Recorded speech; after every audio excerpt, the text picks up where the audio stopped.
இன்றைக்கி ஒரு ஹெல்த்தியான பிரியாணி தாங்க பார்க்க போகிறோம். அது என்னென்னு பார்க்குறீங்களா? மில்லட்ஸ் பிரியாணி தான்.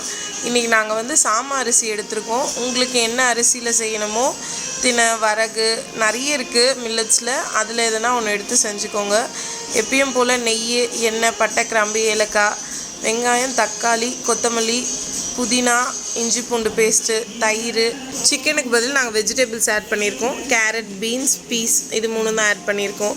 மஞ்சத்தூள், மிளகாய்த்தூள், உப்பு எல்லாம் போட்டு தண்ணிக்கு பதில் தேங்காய் பால் ஊற்றிருக்கோம். நல்லா கொதித்து வந்ததும் அரிசியை போட்டு நல்லா வேக விட்டு இறக்குனிங்கன்னா சூப்பரான மில்லட்ஸ் பிரியாணி ரெடி. மில்லட்ஸ் வந்து ரொம்ப உடம்புக்கு ரொம்ப நல்லதுங்க. குட்டி குழந்தைங்களுக்கெல்லாம் நீங்கள் ஒரு 2 வயசுலேருந்தே கொடுக்க ஆரம்பிச்சிங்கன்னா கட் ஹெல்த்துக்கு வந்து ரொம்ப நல்லது. ரொம்ப இம்யூனிட்டி பவரும் ஜாஸ்தியாக வளரும். நீங்களும் இதை செஞ்சு பார்த்து சாப்பிட்டு எப்படி இருக்குன்னு மறக்காமல் கமெண்ட் பண்ணுங்கள். Welcome to Thibu's kitchen.